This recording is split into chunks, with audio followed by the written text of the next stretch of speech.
Now, the Black Country is full of paranormal activity. So is the book, Paranormal Black Country. It's been written by Richard O'Connor with hours of lovingly done research, and he joins me now to tell me about a special event where you could get a signed copy this coming Saturday. How are you doing, sir? Hi, Jason. Yeah, very good. Thank you very much. Very good. How about yourself? All good here. So, 12th of July, you will be in Waterstones. Will you be joined by any one of the paranormal ilk? Is it a haunted bookshop? Well, as far as we know, probably not. But who knows? Who knows? I mean, the ghosts do turn up in the most unusual of places from time to time. So, yeah, who knows? Who knows? But hopefully, lots of people who are just very interested in the paranormal and who want to come and have a chat about it. Absolutely, because I mean, it is something which intrigues many, whether you're a believer or not. Then the likelihood is you will either believe you have or will know somebody who has a ghost story to tell. And it's amazing what does and doesn't go bump in the night that can attract our attention. Oh, yeah, definitely, definitely. I mean, when I started writing the book and meeting people to ask about the stories, time and time again, you'd come across people who say, "Oh, no, no, no, I don't believe in any of that."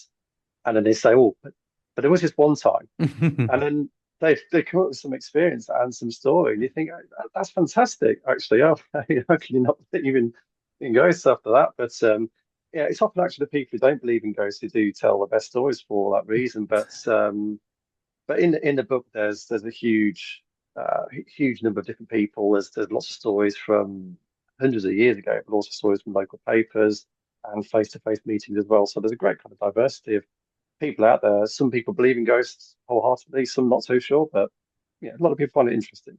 So, which corners of the Black Country have you been to research this? All really. So in the book, we cover all of the four regions of the Black Country. There's a lot of time spent in Dudley.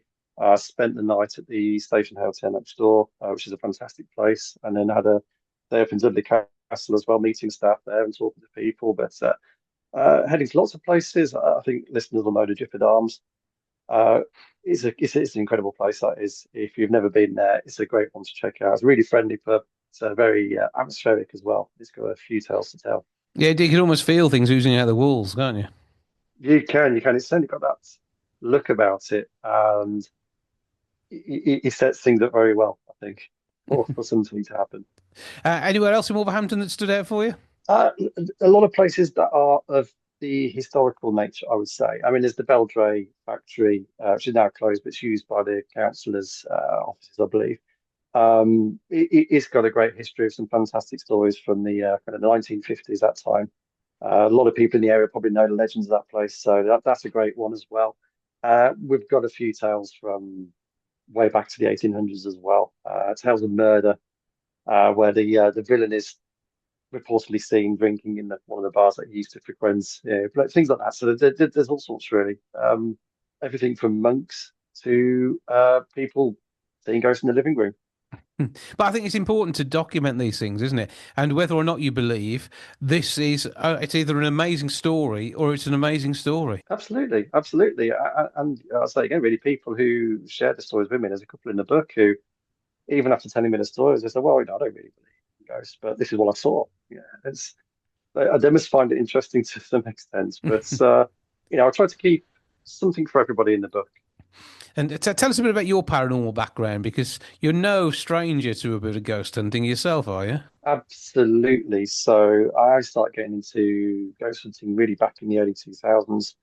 Like many people, triggered on the back of the Most Haunted fame. But yeah, just it really started something that stuck ever since. So been all up and down the country, doing a lot of late nights and a lot of dark, cold places, looking and hoping to see something. And the truth of it all is very rare. It is very, very rare. But occasionally you see something or you hear from other people saying something. And yeah, it's just I just find it fascinating, but just been following it ever since. So yeah, good kind of 20 odd years now, I suppose, of experiencing that front. And have you been to around to sites with a clairvoyant with you to try and glean some information from them? I have spent a lot of time with clairvoyance, definitely, but when it comes to the book, I have made a point actually of not using the clairvoyance. I really wanted to focus on the real people's real stories. Mm. So it's somebody Like who's there's a lot not of susceptible to the feelings around them. exactly, exactly. And there's stories that I came across doing the research where people just sit in the living room watching telly, and then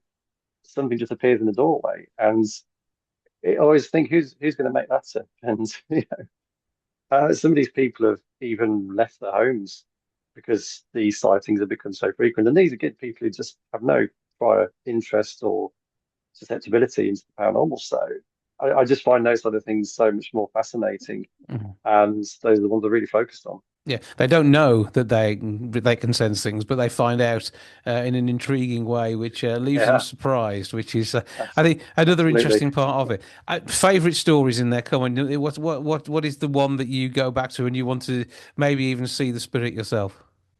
I think there's a few, but I think one of my favorite stories is Hull Beach House, which is only a few miles away, I think, from Wolverhampton, but it really focuses around the gunpowder plot, and it's kind of got a bit of everything really. It's got gun battles, it's got explosions, it's got horse chases. It's got a yes, it's Hollywood really. I find the whole thing, and it's a great story. And there's a few people who claim to have seen that story, without even known the story, but they've Mhm. seen elements of the story being played out hundreds of years after the actual event. And it's just there's a lot of things about it I love. But also, actually, I'd say the Crooked House is one that had to come into the book. I mean, it was Mhm. written in 2023, so when I started writing the book, I hadn't really thought that I was going to include the Crooked House. But then, of course, there was that terrible fire in August, and all these stories started coming out from people who'd had experiences in there, just having a drink in there, having all occasions, and they started saying that, oh yeah, I've also seen this and also seen that, and I went into these groups where people were talking about it and just said, just tell me stories. Let's document it. Let's keep a record of it. People have the opportunity to come and talk to you, find out more about the book when they come along to the Waterstones event on Saturday, the 12th of July. What time are you down there? Yeah, so we're there between 12 and 1. And if you just want to come and have a chat about ghosts, tell us your stories or have a bit of a debate, whatever you want to do. But yeah, everybody's welcome and it'd just be great to see people there. So Waterstones, Wolverhampton, over the road from a certain pub, and also from the old Beatties building. So you'll know it there. It's just down from where you can find the Super Bowl UK as well. So you'll be got any strange bumps that you might hear there. Could easily be somebody vigorously getting a turkey or a strike next door. However, you've got some amazing stories to tell. You'll be listening in as well. Could we see Paranormal Black Country 2 come out of this? You know what? There's so many stories out there. I don't see why not. So, come and tell me your stories if you've got any, and who knows, it might appear in the next volume. Oh, there you go. So the book on sale then. Where else can people get their hands on a copy? So it's available from all the good bookshops, all the good bookshop websites as well, including Amazon and on Kindle. So if you just do a search for Paranormal Black Country and my name, Richard O'Connor, you'll find it very And because the publisher's website as well.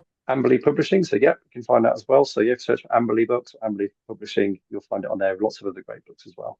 Well, Richard O'Connor, curator of Paranormal Black Country. Thank you for joining us. Thank you very much.